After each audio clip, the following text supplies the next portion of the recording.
Nature Mantra BP sugar thyroid reversal Nature మంత్రతో సాధ్యం. పర్వాలేదులే, భగవంతుడు చల్లగా చూసుంటే శోభనం గదిలో నీ కొంగుముడి విప్పాల్సిన వాణ్ణి.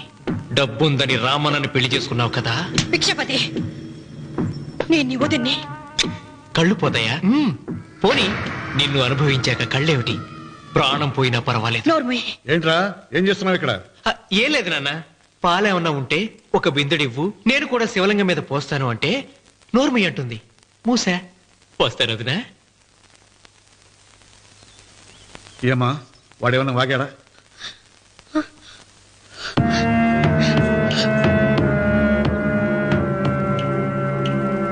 భిక్షపతి, అవును, అసహ్యంగా చండాలంగా వాగాను. చంపుతావా? చంపు. మీ తాత ముత్తాతలు జంతువులు చంపితే నువ్వు నన్ను చంపు. చంపి నా తల కూడా గుమ్మానికి వేలాడగట్టు. ఇదిగో, పుట్టినప్పటి నుంచి సీత నా భార్య అనుకున్నాను, ఆరాధించాను. నేను తాగుబోతుని, తిరుగుబోతుని, లపుట్టు వేదవునని చెప్పి ఆ సీతకు రామన్న చౌదరి గారికి దగ్గరుండి పెళ్లి జరిపించావు కదా. వాళ్ళ కాపురం కూల్చే వరకు నాకు మనశ్శాంతి ఉండదు. సీతని కట్టబెడితే పీటల మీద విషం దాకా చచ్చిపోతుందని బంగారు లాంటి రామునికిచ్చి పెళ్లి చేయించాను రా. వెంటనే నీ పద్ధతి మార్చుకోకపోతే నువ్వు తినే అన్నంలో విషం కలిపి తప్పేస్తాను రా వెధవా. వద్దు నాన్న, వద్దు. ఈ చెప్పు దెబ్బ ఎప్పుడో కొట్టుంటే బాగుపడుండేవాడిని. నాన్న, నీ మీదొట్టు, ఇంకెప్పుడు తప్పు చెయ్యను నాన్న, తప్పు చెయ్యను. నన్ను క్షమించు నాన్న. ఏర్పాట్లన్నీ పూర్తయ్యాయా? అది ఏమైంది లోకేశ్వరరావు? 50 జంటలు నమోదు చేయించుకున్నారండి. అందులో 30 జంటలకి దానం చేయడానికి మాత్రమే మన దగ్గర భూమి మిగిలి ఉంది. మరి మిగతా 40 ఎకరాలు అంటే మన పొలమంతా ఈవేళ బాబు గారు ఎన్ని సంవత్సరాల నుంచి దానం చేసుకుంటూ వస్తున్నారు. కొండలైనా కరిగిపోవలసిందే కదా. మరి ఇన్నాళ్ళు నాకెందుకు చెప్పలేదు? మీరు పుణ్యకార్యం చేస్తున్నారు, మిమ్మల్ని ఇబ్బంది పెట్టడం ఎందుకని. రామన్న పేరుతో 2000 ఎకరాలు ఉండాలిగా, అందులోంచి రాసేవండి. అందులో మిగిలిన 60 ఎకరాలే ఇప్పుడు రాశానండి. ఆయన పేరు మీద గజం భూమి కూడా మిగలలేదు. రేపు శుభకార్యం ఆకూడదయ్యా. నూతన దంపతులు నా ఇంటి దగ్గర నుంచి నిరాశగా తిరిగి వెళ్ళకూడదు. నాతోరా జగన్నాథం. అన్నయ్య, నువ్వు ఈ సాయం చేస్తే నా పరువు కాపాడిన వాడి అవుతావు. 40 ఎకరాలే కాదు, నా యావదాస్తి మొత్తం నాకు ఇస్తాను, నా ప్రాణాలను ఇస్తాను. లోకేశ్వరరావు, అయ్యా నా కాగితాలు.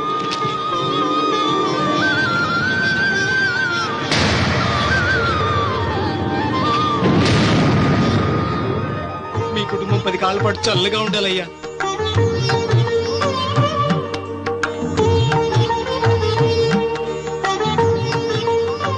నీ పొలం వాయన దానం చేస్తాడు, పేరు తెచ్చుకుంటాడు.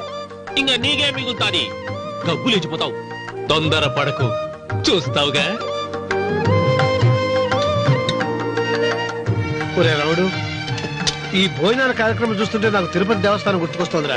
నువ్వైనా చెప్పచ్చు కదా మీ నాన్నకి, ఈ దానాలకు అంతే లేదా? ఎదుటివాడికి ఇంత పెట్టడంలో ఆయన ఆత్మసంతృప్తి పొందుతున్నారు. ఆ పుణ్యమే ఆయన నిండు నూరేడు బతికిస్తుంది. నువ్వు అన్నం వచ్చి ఇదంతా నీ పుణ్యమేరా. అంత మాటలు కదయ్య. హర హర మహదేవ్ శంభో శంకర. ఓం నమః. పెదనాన్న, ఏం బాబు? పెదనాన్న, నాన్న. ఏమిట్రా? నాన్న నోరు. ఏమిటో చెప్పరా? మా నాన్న నోరు తెరిచి నిన్ను అడగలేక నాకు దస్తావేజీలు ఇచ్చి పంపించాడు. దేనికి? మీరు మా దగ్గర తీసుకున్న పొలానికి గాను రుణపత్రం రాయించుకు రమ్మన్నాడు.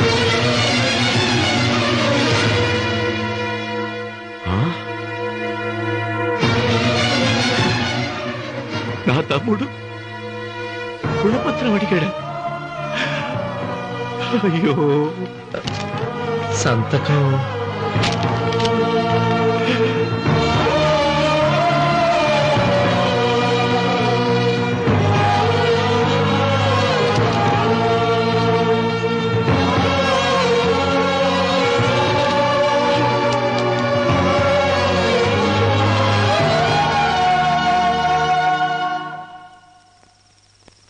ఏంట్రా తినవేంటి?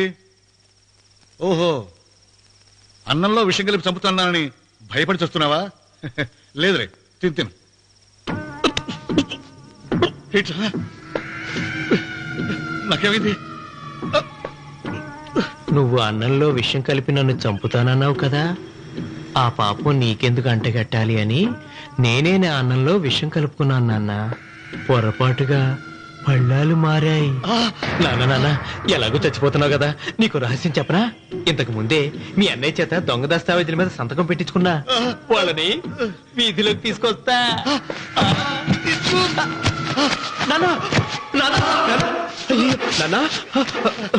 ఈయనతో నీకు చెప్పాక నేను ఎందుకు బతికిస్తాను? నాన్న చిన్నప్పుడు నీ గుండెల మీద ఆడుకుంటే తెగ ఆనందపడేవాడు కదా, పోయేటప్పుడు కూడా ఆడుకుంటా ఆనందపడే. చల్ చల్ గుర్రం చలాకి గుర్రం, చల్ చల్ గుర్రం చలాకి గుర్రం, చల్ చల్ గుర్రం చలాకి గుర్రం, చల్ చల్. నాన్న నాన్న అయ్యో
తొందరగా పోయినగా.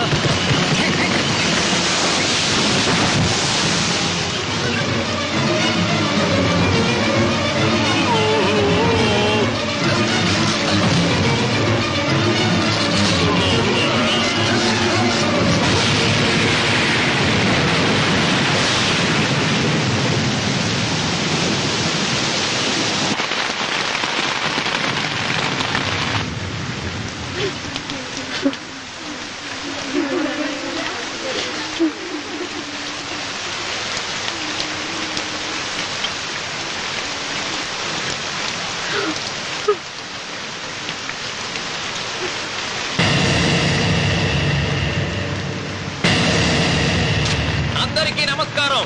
ఇది మా పెదనాన్న సంతకం పెట్టిన దస్తావేజు. అక్కడ మా నాన్న లేడు, ఇక్కడ మా పెదనాన్న లేడు. కానీ మా పెదనాన్న మా నాన్న దగ్గర 50 లక్షల డబ్బు, 40 ఎకరాల పొలం తీసుకున్నాడు. ఏ లోకేశ్వరరావు చెప్పు.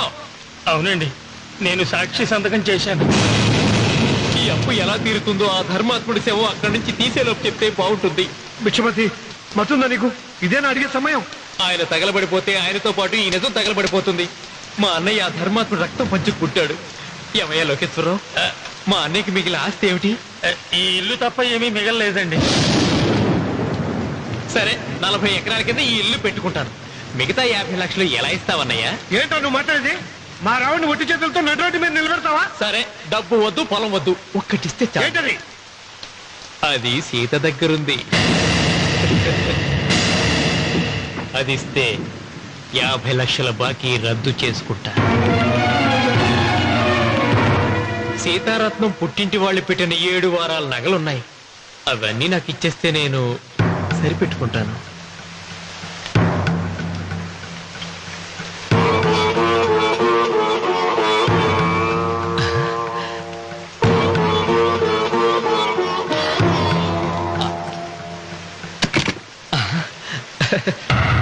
అదేమిటి, నీ మెళ్ళ ఉన్న మంగళసూత్రం బంగారం కదా, అది కూడా తీసిపెట్టు. అన్నయ్య తీసేమని చెప్పు. రేయ్, నువ్వు కట్టాల్సిన తాడు మా రావుడు కట్టాలని ఖచ్చితంగా కదా ఈ పని చేస్తున్నావు. తప్పు మాట్లాడుతున్నావు శాస్త్రి. నాకు ఆ తాళి అక్కర్లేదు, ఆ 50 లక్షలు కట్టమను. నీకందరికీ చేతులెత్తి మొక్కుతున్నారు. ఒక ఐదు ఇల్లాల 5వ తనాన్ని కాపాడండి. మీకోసం తన సర్వస్వాన్ని మీకు దానం చేసి కొడుకును ఒట్టి చేతులతో నిలబెట్టారు మా శివరామకృష్ణ గారు. మీరందరూ ఇంటి మూలంగా లాభం పొందిన వారే. ఆ ఇల్లాను మంగళసూత్రం తీయకుండా కాపాడండి. దయచేసి మీరు కొంచెం సహాయం చేయండి. భక్తులు నీకేమైనా సిగ్గుండదా? కడుపుకు అన్నం తింటాడావా, గడ్డి తింటాడావా? దానం ఇచ్చినట్టుది తిరిగి పీక్కుంటావా? ఊరికేనే ఇచ్చాడా? పుణ్యం కోసం ఇచ్చాడు. సత్యాక తిరిగి ఇవ్వమంటే ఎలాగండి? ఎవడు దానం చేయమన్నాడండి? ఒళ్ళు కొవ్వెక్కి దానం చేశాడు. అన్నం పెట్టి తిన్నది కక్కమంటే ఎలాగండి? సోము తమ్ముడిది సోకేవా అన్నగారు అనుభవించారన్నమాట. ఏమైనా నిలబడి చూస్తాడారు సిగ్గు లేకుండా. ఈయనే ఉంటే మన కునేటి అని విక్కుంటారు. మనం వచ్చి పట్టుకొని అడుగు తినాలి.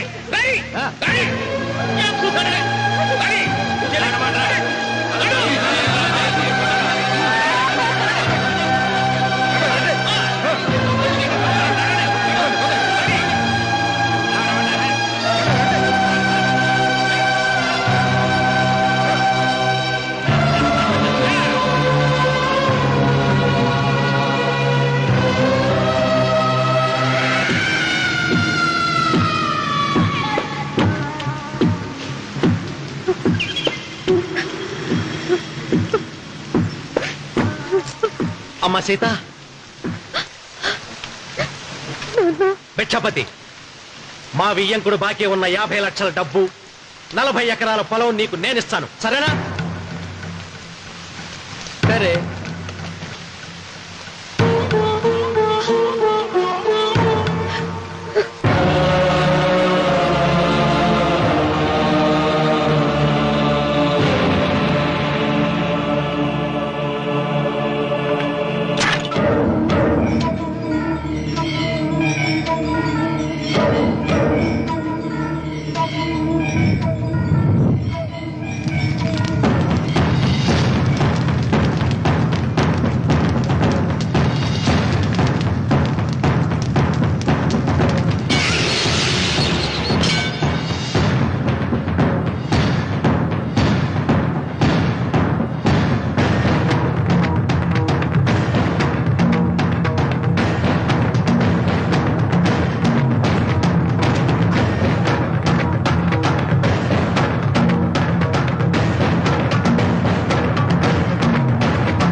దేవుడా? ఆయన దేవుడే అయితే 24 గంటలు శివ పూజ చేస్తూ దాన ధర్మాలు చేసిన మా నాన్నకు దిక్కులకి సౌనిస్తాడా? దేవుడి పట్ల అపచారం చేయటం మహాపాపరా. దేవుడిని ఎన్నాడు మనం చేసుకునేది ఆత్మద్రోహం. అసలు దేవుడే లేడు. దిష్టి బొమ్మలాగా నా ఇంటి ముందు ఆ శివలింగం ఉండడానికి వీల్లేదు. తప్పో మీరు ఆ శివలింగం జోలికి వెళ్తే నా ప్రాణాలు తీసేసి వెళ్ళండి. నా భర్త దేవుడికి అపకారం చేయడం ఈ కళ్ళతో చూసాక మీ కళ్ళ ముందే చచ్చిపోతాను. నన్ను చంపేసండి. నీకు ఇంటి ముందు శివలింగం దేవుడా, నాకు మాత్రం నల్లరాయి. ఈ రోజు నుంచి నేను ఈ వీధి గుమ్మం నుంచి నడవను. ఆ నల్లరాయిని కన్నెత్తి చూడను. ఆ పెరటి గుమ్మమే నాకు వీధి గుమ్మం. ఇది అంగీకరిస్తుంది. నువ్వు నమ్ముతున్న దిష్టి బొమ్మ కోసం కాదా, నీ కోసం. లక్ష్మి వచ్చింది. ఇంకా సీతారాముడు. భిక్షపతి గారు తీసుకున్నది 40 ఎకరాలని, మిగతాదంతా కుట్ర అని, ఆ కుట్రలో నాకు భాగస్వామ్యం ఉందని రామన్న గారికి తెలిస్తే నన్ను చంపేస్తారండి. డబ్బు చూసేసరికి ఆశ పుట్టిందా? ఇదిగో ఈ సంగతి ఎవరికైనా చెప్పావో కోసేస్తా. భిక్షపతి, నువ్వు నాశనం అయిపోతావురా, నాశనం అయిపోతావు.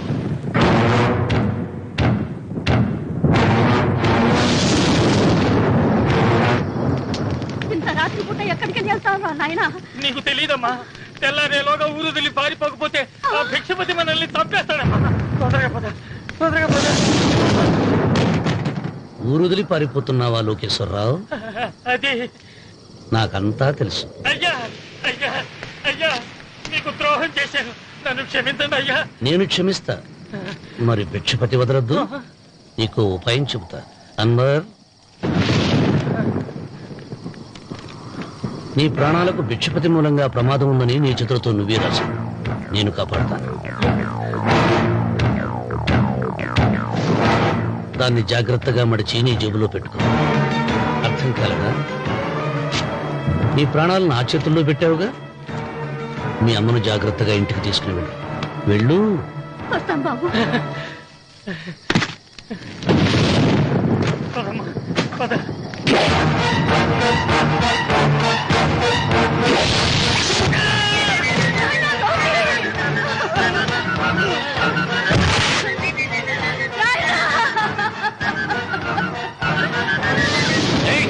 ఎడవకో, ఎడవకో. కన్నీళ్లు పెట్టేంత గొప్ప చరిత్ర కలిగిన వాడు కాదే నీ కొడుకు. అన్నం పెట్టిన మా నాన్న చావు కారణమైన వాడు. నీ కొడుకును భిక్షపతి చంపాడని పోలీసులకు చెప్పాలి. అప్పుడే బ్రతికినంత కాలం నీకు నీ మనవరాలకి ప్రాణభిక్ష పెడతా. లేకపోతే అలాగే బాబు. అన్వర్, అయ్యా, వీడి శవాన్ని తీసుకెళ్లి భిక్షపతి ఇంటి ముందు పడే.